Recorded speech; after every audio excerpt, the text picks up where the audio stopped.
Yo, my peoples, what's up? Welcome to the One Stop Co-op Shop. Jason here, and today I am ranking all these bad boys that I am showing you on the screen right now.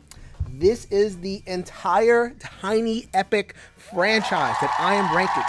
If you watch the One Stop Co-op Shop, you'll know that I'm a big fan of many of these games. I have playthroughs of almost all these games on the One Stop Co-op Shop, so I would really appreciate if you could hop by the channel, subscribe to the channel, like all the videos. I would really appreciate it. But to round out that entire project, I'm going to put together this video where I am ranking them 1 through 12 as I'm sitting here in 2022. Going to start with Tiny Epic Dungeons. Sorry about that. I meant Kingdoms. Which is the first one, and going all the way through Tiny Epic Vikings, which hasn't even been released yet. I did play a preview of it. So I might have to do this video again in a couple years because Tiny Epic is not stopping. But for now, 1 through 12, I'm going to talk about Tiny Epic's ranked.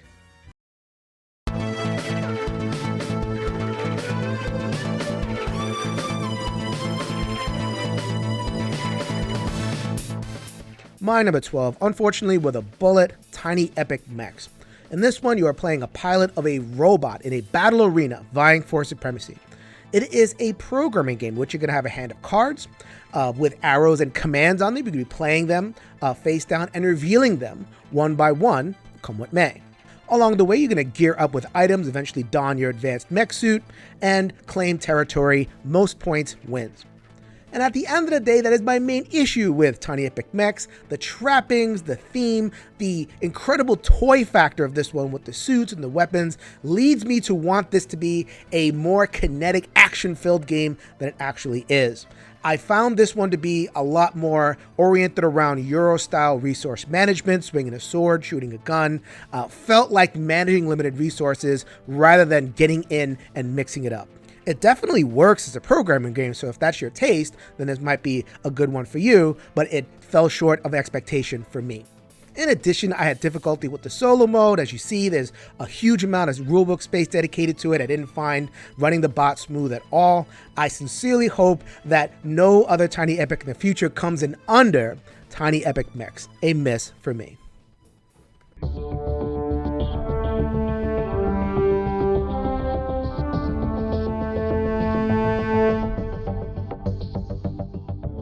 My number 11 is Tiny Epic Kingdoms. In this one, you are a ruler trying to gain the most glory for your land. You'll be doing things in this game like recruiting troops, building your towers, leveling your personal power, and ultimately conquering and trying to hold your territory, as well as that of others. It has a role selection system. Fans of Race for the Galaxy or Puerto Rico will be familiar with this. You'll pick from among a menu of actions, and your opponents will have a chance to follow you and do those same actions themselves. So sequencing those actions so that you benefit the most is paramount in building your kingdom most efficiently. I feel Tiny Epic Kingdoms does a solid job in teaching basic gamer mechanisms such as role selection and resource management and area control, and it's just a very solid, well-made game overall. I feel that it does not rise above a basic level. As a matter of fact, I think there's another game in the Tiny Epic series that does what Tiny Epic Kingdoms does just a bit better. In addition, the solo mode that comes in a Hero's Call expansion is okay. A little bit confusing, but at least it works to help you play the game before you can introduce it to others. So that's my number 11, Tiny Epic Kingdoms.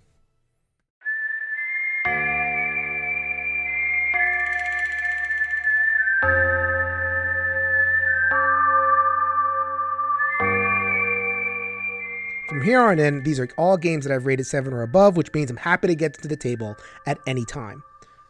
My number 10 is Tiny Epic Western. In this one, you're playing a cowboy in the Old West in which you are gathering resources and building up your town. It is a worker placement style game in which you're going to be placing your little cowboy meeples on spaces to get stuff.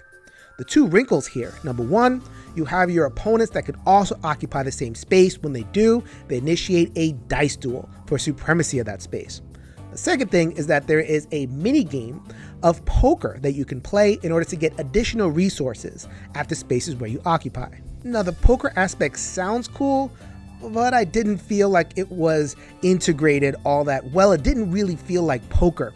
It was a 20 card deck as opposed to a 52, which that just leaves me a little bit unsatisfied in terms of that part of the game. However, I felt that the rest of the game was pretty cool.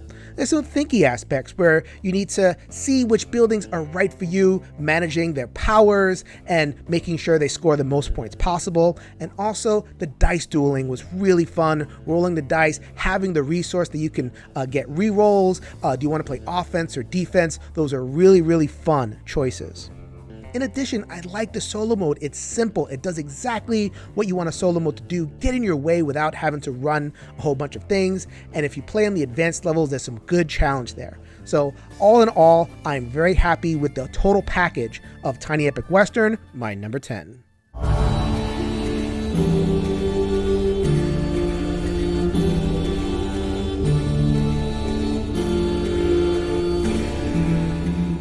My number 9 is Tiny Epic Vikings. In this game, you are a clan of Vikings seeking to expand your territory, gather runic treasures, and gain glory. I find this one shares some DNA with Tiny Epic Kingdoms, in which you are trying to conquer some territory, tug of war style, with your opponents, and also manage those resources in order to do so. However, I feel like there's so much more mechanical depth and crunch that is added with Vikings. You have your card drafting, which is how you get your clan of Vikings. You can use them for combat and for special powers. You can sacrifice them for additional benefits. You have dynamic scoring. You have the set collection. You get more powerful with the runic treasures.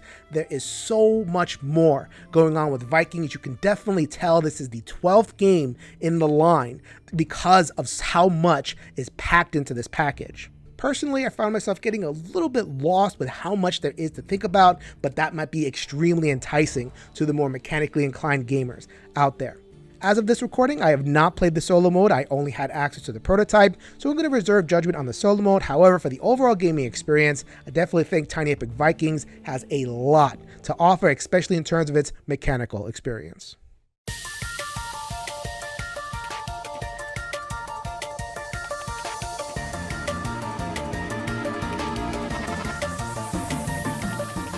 My number 8 is Tiny Epic Tactics.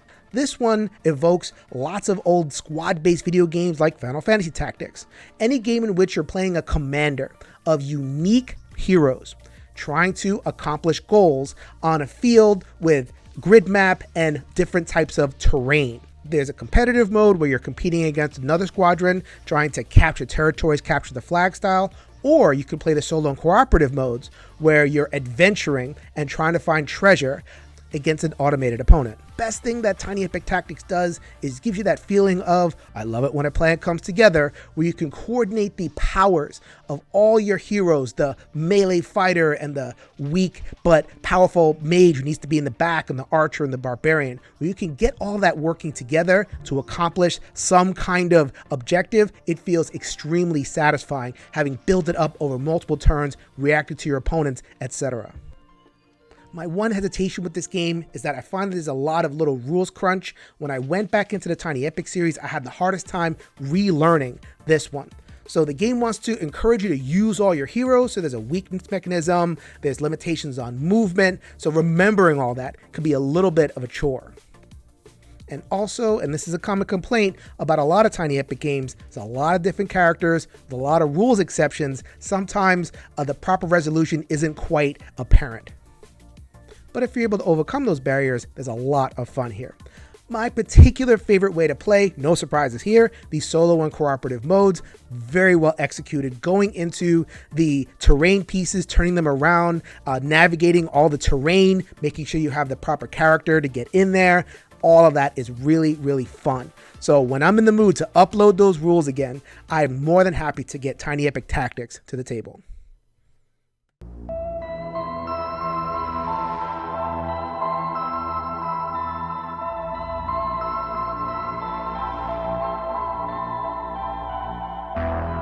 My number 7 is Tiny Epic Zombies.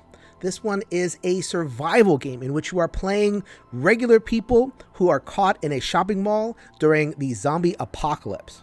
You are very fragile. It is easy for the zombies to take you out in this game, so you have to keep running and running. In fact, the game tells you you cannot stay in one space during a particular action, so you have to keep on running around the mall. You have to find weapons and other survival materials. You're trying to take out as many zombies as you can. Along the way, you're trying to accomplish modular goals that you'll select at the beginning of every game. You can find survivors, find the right exit out, quarantine some zombies, or escort the military into the center of the mall. So each play could have a very different experience for you. Tiny Epic Zombies has a number of play modes, including competitive, cooperative, solo, and one versus many, where one player controls the zombie horde. I think a lot of people know I'm not much of a competitive gamer, especially when it comes to games where I have the option, so don't ask me about the competitive mode. However, I have played the one versus many mode a couple of times, and I don't know if it was all that satisfying to be the zombies. They're pretty dumb. They accomplish their aims by brute force, swarming the board. I didn't feel like I had satisfying options for cornering the players and bending them to my will as the one player in the one versus many mode. However, the solo and cooperative modes are really fun. I love how fragile you are and how the game makes you choose your actions very carefully and also where you end your turn. In addition, I found that the modular goals changed up play. Not a significant amount, but just enough to keep things fresh. A couple of things to note, particular to the Tiny Epic experience. There are many characters, and it has that issue where some corner cases will come up and you might have a little bit of lack of clarity there. In addition, maybe more than other Tiny Epic games, this one feels a little bit cramped. There's a lot of rooms. They pack a lot of graphic design and information and art into those cards, so sometimes you have a little bit of a hard time reading what's going on. Now, I understand that some folks might have this game rated a little bit lower, but for me, the highs outweigh the lows. The running, the survival, the fragility of the characters, and also when you get those weapons, the killing, the mowing down of zombies that can happen. You also have dice that I didn't mention. You can get exploding dice and just keep on killing. This game is just pure fun when it's rolling. So Tiny Epic Zombies is my number 7.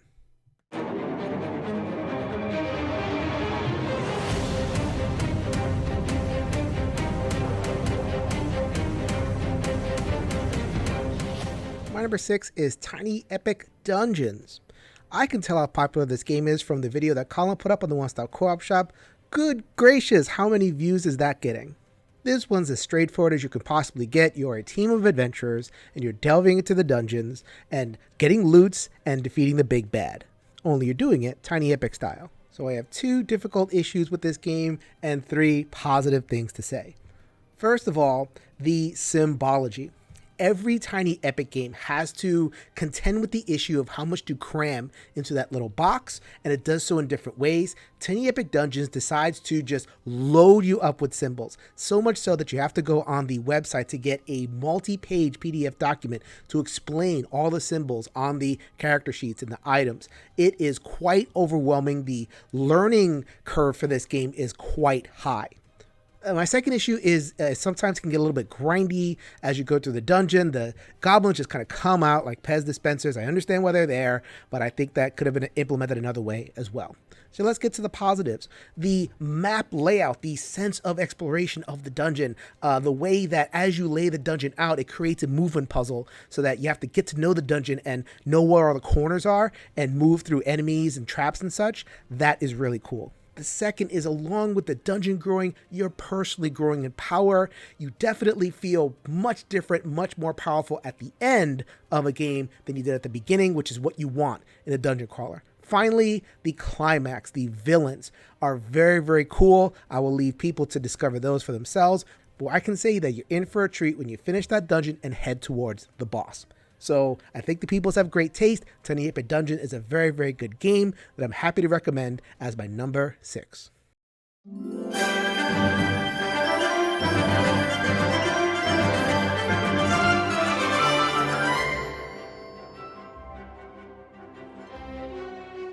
My number 5 is Tiny Epic Dinosaurs. This one's straight up an homage to Jurassic Park and other similar movies where you're researchers and scientists and you have the brilliant idea of breeding dinosaurs for sale around the world. There are 2 mechanical aspects to look for here. The first is a worker placement where you're going to different spots, you're getting dinosaurs, you're getting supplies to feed and care for them. And then in the separate phase, you have to get your dinosaurs in your enclosures. You have to organize it. You have to keep like dinosaurs together so that they can breed. You have more dinosaurs available for sale. You want to keep unlike dinosaurs apart. You want to make sure none of them run away so that they cause chaos in your area. So there's a lot that goes on in that second puzzly phase. And I have to admit that I wasn't as taken by this game at the beginning because I was focused on the worker placement. And to me, worker placement can be very hit or miss. You go and get a thing and move on. However, that second part, organizing the dinosaurs into the enclosures, I found that as I played the game more and more, I became more and more enamored with that part in particular, and also showing this game to other folks. A lot of people paused right there, puzzled over their enclosure so that they can make sure that they can fulfill their contracts and not have the dinosaurs rebel. Getting that right was quite a satisfying experience. The Tiny Epic Dinosaur solo bot is quite infamous for rules as written being extremely difficult and frustrating. It gets so many extra actions. It does things way before you're ready for them, and sometimes it'll even double up your score without you being able to do anything. So what I did in my playthrough was research a couple of tweaks, which I think worked really well, two in particular. So I encourage you to look at my playthrough if you were interested in the solo mode for Tiny Epic Dinosaurs. With those tweaks, I actually had a lot of fun. It's a great little game overall for what it does. Tiny Epic Dinosaurs is my number 5.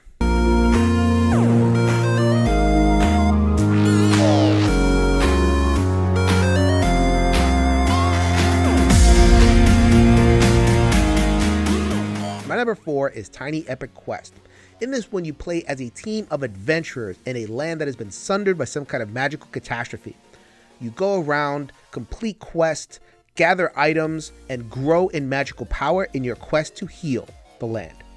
Now, you might recognize the story and the aesthetic trappings as an homage to The Legend of Zelda, but really, Tiny Epic Quest, more than any other Tiny Epic I find, is very much of an abstract puzzler, with two phases, day and night. During the day phase, you're going to take your adventurers to different places all around this huge grid-based land. It's a spatial puzzle where you have to maximize the efficiency of where you put your meeples. At the night phase, there's a resolution phase, which is a push your luck dice roller. Depending on where you put your meeples, you can put them on temple tracks to get items, you can put them on obelisks to get magic, and different other areas. You're going to grow in power that way over 5 rounds, and whoever has the most points at the end of those 5 rounds will be the winner.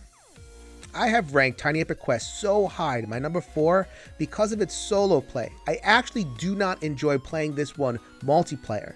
The reason being is that it inspires a large amount of analysis paralysis, especially that first day phase. People are looking at the whole board, trying to figure out the best way to distribute their meeples. They spend 15 minutes, and all of a sudden one of their opponents grabs the quest that they wanted, so now they have to reload their brain and think for another 15 minutes. No, thank you. However, what is a limitation in multiplayer is a strength for solo. I love sitting there taking as much time as I want to figure out the exact placement where I can get maximum benefit from my adventurers.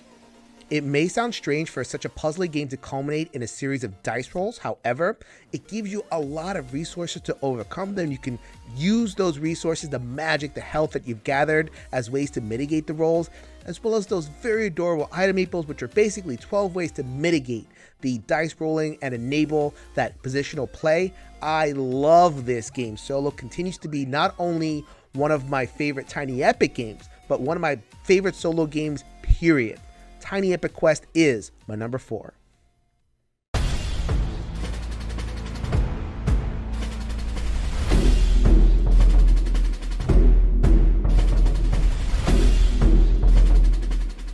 My number 3 is Tiny Epic Defenders.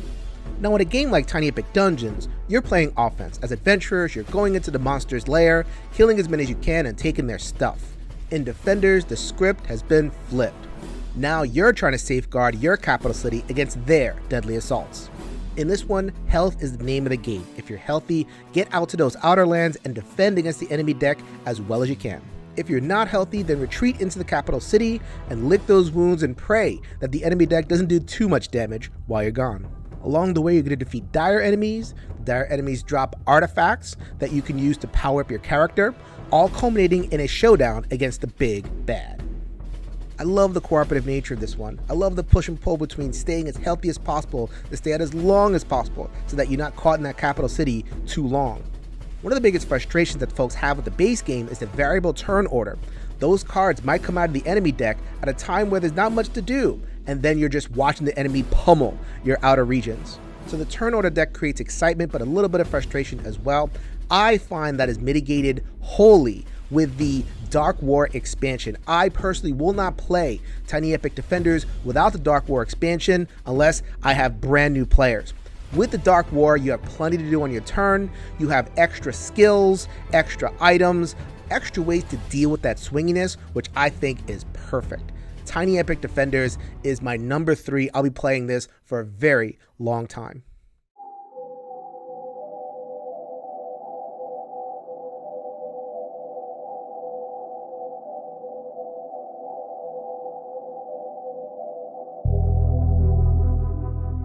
My number 2 is Tiny Epic Galaxies.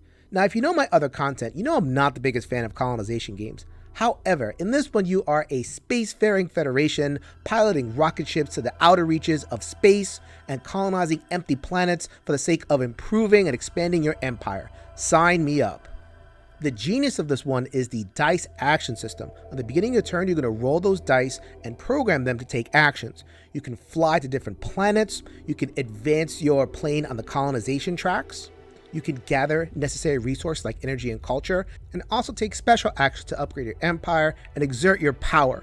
This one has the most votes on BGG. It is the one that is recommended first by a lot of Facebook groups whenever somebody asks a question about Tiny Epic for a reason. I feel that more than any other Tiny Epics, this one evokes a real board game. It doesn't feel like a cramped version of a board game. It feels like a fully fledged board game. If they released this as is in a larger version, I think it would do really well.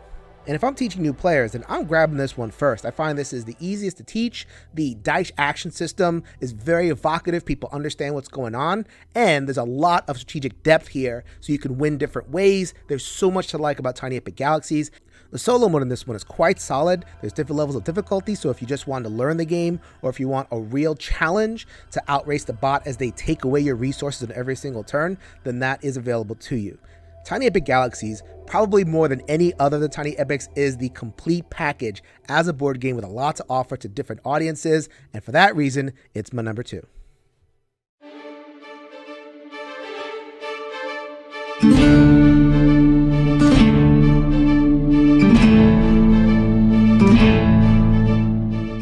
My number 1 most fun game that I turn back to again and again in a Tiny Epic universe is Tiny Epic Pirates. In this one, you are seafaring adventurers traveling around a card-based map that's actually just as big as a regular board. You're gathering goods and trying to sell them in different places for as much as you can. You're getting into sea combat with your enemies. You're dodging away from the Navy ship. Ultimately, you're trying to gather more treasure than your opponents, and you're trying to bury it in places so that you can leave your legacy. The action system here is unique to Euro board games. It is a rondel system in which you're going to move your meeple around a wheel. A pizza pie, as I like to think of it, and different actions are going to be on the different spaces. Now there's a push-pull here. You can go slowly along the wheel and take actions and do the best you can. Or if there are actions you really want to take that are further along the wheel, you can sacrifice your crew. Your crew is normally going to give you buffs as you travel around the land, but you can also sacrifice those crew to get further along the action wheel and do what you really want to do. Many Tiny Epic games are broken into different mechanical experiences, and I find that the draw is one of those experiences. In Tiny Epic Pirates, I am drawn to the whole package and the way it weaves together those experiences. The seafaring, the ability to go anywhere on the map. You start off going slow, but as you increase your power by selling goods and defeating the different ships, then you'll grow in power. You'll be able to open up that map and go wherever you want. That whole process is really excellently done. And I like the rondel system. I am not a Euro player, people. This is not something that I normally enjoy, but for whatever reason, the push-pull between using the crew and the simplicity of the actions just unlocks a lot of fun here. Just on a purely experiential level, I often find myself puzzling my way through turns, and then once I figured out a way to use the rondel, a place to put my ship and do my action, I feel so satisfied. I have so much fun playing this one. In addition, it is one of the tiny epics that I enjoy multiplayer and solo. I wouldn't say the solo bot here is simple, however, it works very similar to your own rondel system, so if you understand what you're doing on your turn, then it's easy to understand what the bot wants to do and how it wants to get in your way. So for me, the sense of seafaring adventure as well as a total package of mechanisms come together make Tiny Epic Pirates my #1 Tiny Epic game. That is 12 Tiny Epic games ranked as I sit here, recording this here in 2022. I truly admire what Scott Almes, the designer, has achieved. He's a great dude and a very talented designer to be able to go into all these genres and give us very solid mechanical experiences each and every time. Almost. And also Gameland Games for their product development and distribution. From what I understand, we're going to get more Tiny Epic later in the year in 2022, so there's going to be more to look forward to from Gameland Games and also more to look forward to here on the One Stop Co-op Shop. This is Jason reminding you that we will see you at the next stop.